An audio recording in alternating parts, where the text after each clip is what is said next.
final four have finished cooking in the Niagara Vineyard Challenge. And while the guests are being served David, Lynn, and Sabrina's dishes, Cody is still plating his. Panicking to get done, and I'm losing it. I'm feeling behind the eight ball at this point. Finally, Cody finishes plating his dishes, and they're now ready for pickup. Go ahead. As my first plates are being taken away by the servers, all I'm thinking is, have I done enough? It's the moment of truth, and there's nothing more I can do now. Doesn't get much better than that. It's now time to taste each dish, and although the guests' opinions will be taken into consideration, it's the judges who will decide whose dish will advance them to the finale and whose will send them home. First up is David. This one plate is everything. I'm either packing my bags or going to the top. David, would you please describe your dish? Today we have a venison loin with braised kale, a puree of squash, also a trio of the beautiful beets, and a red wine reduction. Did you get the smoke on the venison you were looking for? At times there was a little bit too much smoke, but yes, I did get the smoke I was looking for. It looks stunning. I can't wait to try it. Thank you, David. Thank you. This dish looks amazing. It tastes amazing. But you know what? Everybody's is going to be amazing today. We're all fighting for the same thing. So I think the plating is really quite attractive. Elevated it, it's got a certain level of sophistication, but it's a little unusual and has a free spirit to it also. Looks like you did a great job here on the cook of the venison. It's perfectly seared. You have this wonderful medium rare in the middle. I mean, what a fantastic job. If I was to make one small complaint, the balsamic glaze is too thick. If this was just a slight bit thinner, and I can get all the beetroot and all this coming together, it would be just perfect. David's venison was very good. It melted in my mouth. Next up is Lynn.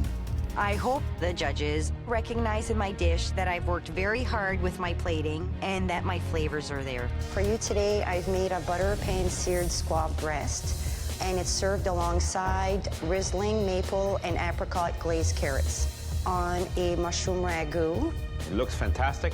Thank you. Thank you. And the squab looks like it's perfectly caramelized on top. Stunning. I think the presentation here is absolutely beautiful. I mean, it looks great, but I'm curious, how's it cooked? Squab is one of the trickiest proteins to cook just right. Now I want to see medium rare. Wow, look at that. It's incredible. Beautiful. I love the white gravy with the sweetness of the squab, the gaminess. It lets all the ingredients speak out louder. For me, I would have liked to have seen a little bit larger cut on the mushrooms. If they were bigger, be able to identify the mushrooms that she was using. Overall, it's a wonderful dish. I thought that Lynn squab was delicious. It's seasoned well. It has a great sear on it. I would definitely order this dish in a restaurant. Next to present their plate is Sabrina. As I'm putting down my plate, I'm finally satisfied. This dish should earn me a spot in the finale. Here you have ratatouilles on top of a Jerusalem artichoke puree, charred green onions, peppercorn toasted pine nuts with a elderberry and red wine sauce. It looks delicious. Thank you. Let's try it. Sabrina has obviously displayed great technique. She has used the loin, stuffed it, wrapped it in bacon, and then pan roasted it. It's a very tricky technique to achieve, especially in a 90-minute cook. That rabbit is absolutely delicious. Seasoned very nicely. There's one misstep on this rabbit. It had 1 minute too long in the pan. It's a little bit dry. Other than that, it's a knockout dish. Sabrina's rabbit dish was excellent. It's the first time I've had rabbit, and I would definitely have it again. And last to serve the judges is Cody. So, Cody, could you tell us about your pickerel dish, please? Absolutely. So what you have in front of you is a pickerel, very simply seasoned with salt, served over a sweet potato puree. You also have maple glazed carrots there, candy cane and yellow beets, a little bit of rainbow chard, finished off with a little Meyer lemon vinaigrette just to freshen everything up. It looks very inviting. Thank you, Cody. Thank you, Chef. This is the best dish that I've made so far in this competition. If I go out on this, I'm proud of what I've put forward. Well, I think the presentation looks absolutely terrific. Let's see how Cody did. Wow, look at the cook on this fish.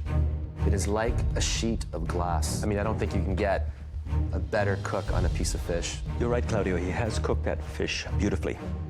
It is such a delicate fish that takes a very gentle hand to cook it. I find that it's just a little on the under-seasoned side. I don't think he added any salt to this. It doesn't seem like it's seasoned at all.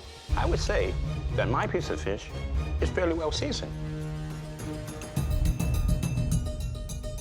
Well, yours is, but mine isn't. And mine is under-seasoned for sure. I do like the sweet potato. I like what he's done to it. So there's some really strong elements in this dish. Out of all of the home cooks that have been through this competition, Cody is probably the most improved.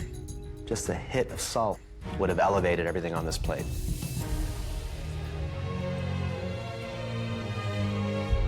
Fish is just nicely cooked. It's cooked through. I would do it maybe a little bit rarer, but it's great. Great dish. With the tastings now over, the final four assemble in the dining hall.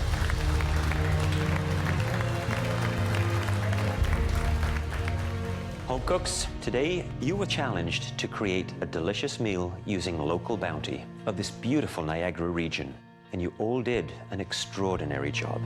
This was an incredibly high-stakes challenge, and your culinary dreams are resting on the results. Based on the dishes you made today, one home cook will be eliminated from the competition, and one of you will automatically earn a spot in the MasterChef Canada finale. This is one of the most important decisions the three of us have ever had to make, and we need more time.